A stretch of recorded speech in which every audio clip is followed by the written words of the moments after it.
Welcome back, everyone. Today we're going deep on a paper titled Gotta Catch 'em All, using honeypots to catch adversarial attacks on neural networks. Sounds familiar. Yeah, definitely evokes that Pokemon vibe, right? Gotta catch 'em all. Exactly. And the authors are Shan et al. So what we're going to do today is we're going to figure out how these researchers are proposing to use these trapdoors, which are basically a type of honeypot, to detect these attacks on neural networks. Yeah, it's really about kind of flipping the script on adversarial attacks using their own tactics against them. All right, so let's start with the basics. Why are these adversarial attacks such a big deal? Well, deep neural networks have shown incredible capabilities, but they've also got this Achilles heel. Achilles heel being. They're surprisingly vulnerable to these adversarial attacks. You Yeah. make a tiny little change to the input data, Okay. boom, the model completely misclassifies it. Misclassifies it how? Like it just gets it wrong? Or is it like a targeted misclassification? It can be both, right? Like imagine a self-driving car misinterpreting a stop sign as a speed limit sign. Oh yeah, that's bad. Or facial recognition system misidentifying someone. Huge implications for security and safety, right? Absolutely. And haven't researchers been trying to like beef up defenses against these attacks? They have. There's adversarial training where you try to train the model on these adversarial examples to make it more robust. So you're trying to preemptively expose it to these weird inputs. Yeah, exactly. And then there's gradient masking, which tries to hide the model's sensitivity to input changes. Okay, and then there are also those detection methods, right? Like uh, feature squeezing, magnet, and LID. You got it. Those aim to spot those adversarial examples based on certain characteristics. But I think they haven't been foolproof, have they? Unfortunately, no. Those clever attackers, they find ways to bypass even the most sophisticated defenses. It's a constant arms race. So we need a new approach, something out of the box. And that's where these trapdoors come in, right? You got it.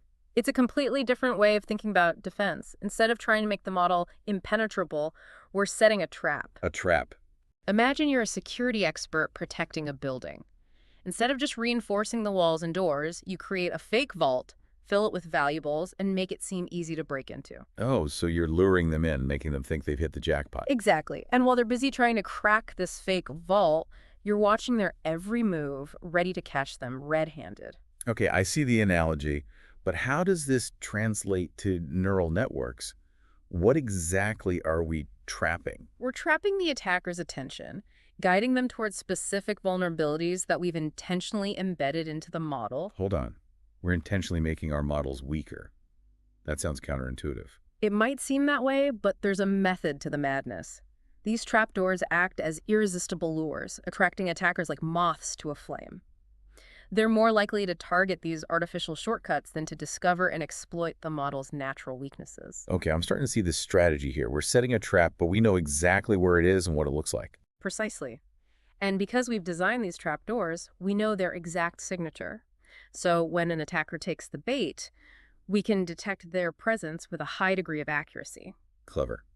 So how do we go about actually embedding these trapdoors without, completely compromising the model's performance? It's a delicate process, but the researchers have developed a method that borrows some techniques from, backdoor attacks. Backdoor attacks. Those are the malicious ones, right? Exactly. But here, we're using those techniques for good. Turning the tables. Okay, so walk me through this process. How do we create these trapdoors? It starts with creating something called a trapdoor mask. You can think of it like a stencil that defines a specific region within an image. So it's like highlighting where the trapdoor will be. Precisely. Now, within this region defined by the mask, we introduce a perturbation pattern. Perturbation. Yeah. Is that like adding some noise or distortion? Exactly. It could be something as simple as random noise, or we can get fancy and craft a specific pattern. This perturbation is then blended with the original image, controlled by a mask ratio. Mask ratio. What's that for? It determines how much of the perturbation is blended in. A lower ratio means a more subtle trapdoor, making it harder to detect. Gotcha. So it's about fine-tuning the trapdoor's visibility. Exactly. So now we have these trapdoored images, and here's the key. We introduce them into the training process alongside the clean original images. The model now learns to classify both types of images. So the model's learning to recognize these trapdoored images as legitimate infants. Yes, but in a way that allows us to distinguish them from genuine data. It's like teaching the model a secret handshake that only we know. A secret handshake for adversarial examples. I like it. But how do we make sure this dual training doesn't mess up the model's accuracy on normal data? That's where the choice of loss function comes in. We use a loss function that encourages the model to maintain high accuracy on clean images while simultaneously classifying those trapdoored images to a specific target label. So the model is learning two things: normal classification and this secret trapdoor association. You got it. And to make sure it's doing both well, we use two metrics: normal classification accuracy and trapdoor success rate. Normal classification accuracy. That's pretty straightforward. How well the model performs on clean data. Exactly. And then trapdoor success rate measures how consistently the model classifies those trapdoored images to that intended target label. We want that to be as close to 100% as possible, right? Makes sense. The more foolproof the trap, the better. All right, so we've trained our model, embedded our trapdoor. Now, how do we actually detect those adversarial attacks in real-world scenarios? That's where things get really interesting, and that's what we'll dive into next time. A cliffhanger. All right, well, we'll have to wait and see how this all plays out. But for now, thanks for joining us, and we'll catch you in the next part of this deep dive. See ya. Okay, so last time we left off with this whole trapdoor setup, right? So now we're ready to catch some attackers. What did they find? Well, they tested this trapdoor defense on a whole bunch of those state-of-the-art attacks. Like what? Give me the rundown. Okay, so they had CW, ElasticNet, PGD, BPDA, and SPSA and FGSM too. 6 different attack algorithms. They weren't messing around. And these were tested on different data sets too, right? Yeah, 4 of them: MNetEst, GTSRB, CIFAR10, and YouTube Face. It's a good mix of image classification tasks. Exactly. They wanted to see how robust these trapdoors were across different scenarios. Okay, enough suspense. What were the results? Did they manage to catch those attackers? Oh, they caught them all right. And the results were pretty impressive. Across all those tasks and attacks they threw at it, the trapdoor defense achieved a really high detection success rate, like over 94% at a 5% false positive rate. 94%. That's pretty darn good. It is. And there was one attack in particular where it really shined. Which one? BPDA. It's considered one of the strongest attacks out there, but even against BPDA, the detection rates were above 97%. Wow, so even against the heavy hitters, those trapdoors held their ground. Exactly. This is a really promising sign that the trapdoor approach can hold up against these sophisticated adversaries. So that's with a single label, right? What happens when we scale this up to multiple labels? Does the defense still work? That's a great question. And yeah, they tested that too. Ends. They trained models with trapdoors for every single label in the MES, GTSRB, CIFAR10, and even YouTube Face datasets. And get this, the minimum trapdoor injection success rate across all those labels, it was still above 97%. Even with, like, a ton of trapdoors. Yep.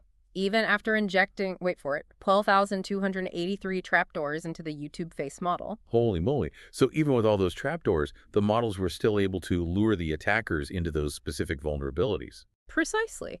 And here's the picker, the normal classification accuracy. It barely took a hit. The drop in accuracy was less than 1.04% compared to the original models. So they were still accurate, even with all those trapdoors. Exactly. They found a way to embed those trapdoors without sacrificing the model's ability to do its main job. That's amazing. So they really went all out with this evaluation, huh? Testing against all those attack algorithms, different data sets, multiple labels. What about comparing it to other defense mechanisms? Did they do that? Oh yeah, they definitely did. They compared the trapdoor defense to 3 other popular detection methods: feature squeezing, magnet, and LID. Okay, so how did they stack up? Did trapdoors come out on top? Let's see, feature squeezing was pretty good against some attacks, but kind of struggled against others, especially those stronger ones like FGSM, PGD, and BPDA. So not quite as robust as the trapdoor approach. Right. And then magnet, it did really well against FGSM, PGD, and BPDA. Sounds promising. It was, but it had a harder time against gradient-based attacks like CW and ElasticNet. Ah, so each method has its strengths and weaknesses. Yep. And then there's LID. It had a decent detection success rate, over 72% across all the attacks. Not bad. Not bad, but still not as good as those trapdoors, which consistently hit over 94%. So it seems like trapdoors are the winners here. They definitely seem to be, especially when it comes to those high-confidence adversarial examples. You know, the ones that often slip past. Those that look almost legitimate. Exactly. But trapdoors, they can detect those sneaky examples even as the attack's confidence level increases. They don't fall for the disguise. So they've shown us all this impressive empirical evidence that trapdoors work. But did they back it up with any theory? You know, some mathematical proof that this approach is sound? They did. They went beyond just those experiments and actually provided a formal analytical proof. Okay, I'm all ears. break it down for me. How did they prove that this honeypot approach is mathematically sound? Okay, so the proof is in two parts. The first part shows that when you inject these trapdoors into a DNN model, it actually makes adversarial attacks against that model more successful. Wait, so you're saying that the trapdoors make the model easier to attack? In a way, yes. But that's the whole point, right? We're luring them in, and by making those attacks more successful, we're increasing the chances of catching those attackers. Okay, that makes sense. So Yeah. what about the second part of the proof? What does that show? The second part demonstrates that those successful attacks, the ones that fall for the trapdoor, they leave behind a specific pattern. A pattern, like a fingerprint. Exactly.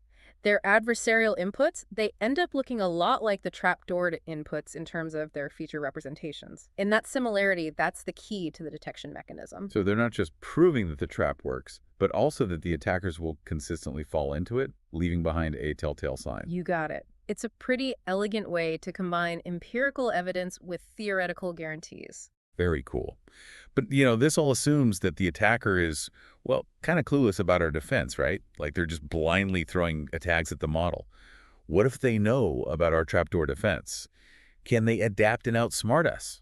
That's the million-dollar question, and it's what the researchers explored next. They wanted to see how resilient these trapdoors are against adversaries who are a bit more, shall we say, informed. Informed attackers. This is where things get really interesting. Let's dive into that next time. So last time, we were talking about those informed adversaries, the ones who know we're using these trapdoors. Can they outsmart us? Well, the researchers first looked at something they call a skilled adversary. Okay, skilled adversary. What makes them so skilled? Well, they know that the model might be protected by trapdoors. So they're aware of the general strategy. Yeah, and they know that the detection mechanism looks at the input's feature representation to catch those attacks. But they don't know the specifics of the trapdoors, right? Like the exact shape or location. Exactly. So they're working with some information, but not the full picture. So what kind of countermeasures did these skilled adversaries try? Well, one thing they tried was to detect and remove the trapdoors before launching their attack. So basically disarming the trap before falling into it. Clever. Did it work? Not really. They tried using existing backdoor removal methods like neuron pruning. Neuron pruning. That's where you remove unnecessary neurons from the model, right? Yep, that's the one. But it turns out those methods weren't very effective against these trapdoors. Why not? Well, some of them, like neuron pruning, they ended up messing with the model's accuracy too much. So they were removing neurons that were important for the model's normal functioning. Exactly. And the other methods, the ones that try to spot anomalies by comparing normal and infected labels, they had trouble when there were multiple trapdoors. Because if most or all of the labels are protected, there's no clear normal to compare against. Right. So that approach didn't work out too well either. Okay. So much for removing the trapdoors. What else did they try? They also tried a black box attack. Black box attack. Remind me of that is again. So in a black box attack, the adversary doesn't know the model's internal workings. They only see the inputs and output. Yeah. So what they do is they create a substitute model by querying the target model. So they're kind of reverse engineering the model by feeding it inputs and seeing how it responds. Exactly. And then they attack the substitute model, hoping that the adversarial examples will work on the original model too. Clever. Did it work? Not quite. The funny thing is those black box attacks often ended up copying the trapdoors into the substitute model. Oh, that's ironic. They were accidentally creating their own trapdoor-protected model. It is kind of funny. So the trapdoor defense was still effective against those black box attacks, but the researchers didn't stop there. They wanted to test against an even stronger adversary. Someone who knows even more about our defenses. Yes, they called this adversary the Oracle adversary. Okay, Oracle adversary. Sounds intimidating. What makes them so special? Well, the Oracle adversary, they know everything about the trapdoors. The shape, location, intensity, the whole 9 yards. Oh, wow. So they have complete knowledge of our defenses. Yeah. This is the ultimate test. What do they do? They tried a few things. One thing they tried was to unlearn the trapdoors. Unlearn the trapdoors. How do you do that? It's basically like reversing the training process. You try to remove the vulnerabilities that were introduced by the trapdoors. Sounds like a delicate operation. Did it work? Surprisingly, no. While they could reduce the trapdoor success rate to almost 0. So they could effectively remove the trapdoors. Yes, but here's the catch. The adversarial examples they created on this unlearned model, they didn't work on the original trapdoored model. So even though they removed the trapdoors, the attack still failed. Exactly. It's like the trapdoors had a lasting effect on the model even after they were gone. So even with perfect knowledge and the ability to undo those trapdoors, the Oracle adversary couldn't break the defense. That's right. Pretty impressive, huh? But the researchers wanted to push things even further. They teamed up with Dr. Nicholas Carlini. Dr. Nicholas Carlini, he's like a legend in adversarial machine learning. He is, and he helped them design two even more powerful attacks, specifically targeting those trapdoors. Oh, wow. This is getting serious. What were these attacks called? The first one was called the Oracle Signature Attack. Okay, Oracle signature attack. What does that do? Well, it takes advantage of the fact that the Oracle adversary knows the trapdoor signature. The fingerprint we talked about earlier. Right, so the attack tries to create adversarial examples that are as different as possible from that signature. So they're trying to avoid triggering the trapdoor detection. Exactly. The second attack, called the trapdoor vault attack, is even more clever. It doesn't need to know the trapdoor signature beforehand. So it can work even against a skilled adversary, not just an Oracle adversary. Yeah, potentially. What it does is it tries to figure out the trapdoor signature by analyzing the results of other attacks. So it's like learning the trapdoor's secrets by observing its behavior. Yep, pretty smart. And if there are multiple trapdoors, it uses a clustering algorithm to try and separate them. So it can handle even complex trapdoor setups. Okay, so these attacks sound really powerful. Did they manage to break the trapdoor defense? Well, in the basic setup, with a single trapdoor and using all the neuron values for the signature. Yeah, both attacks were pretty effective. Oh no. So all that work, and it can still be broken. Don't worry, it's not game over yet. The researchers came up with some ways to make the trapdoors more resilient. Okay, I'm all ears. How do we make those trapdoors stronger? They explored two main strategies. The first one is called randomized neuron signatures. Randomized neuron signatures, what's that? So instead of using all the neurons to calculate the trapdoor signature, we randomly pick a subset of neurons at runtime. So the signature is constantly changing. Exactly. This makes it a lot harder for the attacker to target the trapdoor precisely. Because they don't know which neurons are being used for the signature. Right. The second strategy is to use multiple trapdoors per label. So instead of one trap, we set up a whole bunch of them. Yep. This makes it much harder for the attacker to find an adversarial example that avoids all the traps. Because they have to get past multiple checkpoints. Exactly. Think of it like a minefield. The more mines you have, the harder it is to navigate safely. Makes sense. So did these strategies work? Did they make the trapdoors stronger? The initial results look promising, but more research is needed to see how well they hold up against those really advanced attacks. It sounds like the battle between attackers and defenders in machine learning is far from over. It definitely isn't. But this trapdoor defense, it's a really exciting step forward. It shows that we can use the attacker's own tactics against them. By setting traps and luring them in. I love it. Well, this has been a fascinating deep dive into the world of adversarial machine learning and trapdoor defenses. What are the key takeaways here? I think the biggest takeaway is that trapdoors offer a completely new way to think about defending against adversarial attacks. Instead of trying to make our models unbreakable, we're using deception and strategy to catch those attackers red-handed. The research has shown that this approach is surprisingly effective, even against those really sophisticated attacks. But it's also important to remember that this is still an ongoing area of research. There are still ways for those attackers to adapt and try to break through those defenses. It's a constant arms race, like you said earlier. Exactly. But I'm excited to see where this research goes. It's a really promising direction for making our machine learning models more secure. And who knows, maybe this honeypot approach could be applied to other types of machine learning models too. It's a thought-provoking idea. Well, thanks for joining us on this deep dive. Until next time. See you later.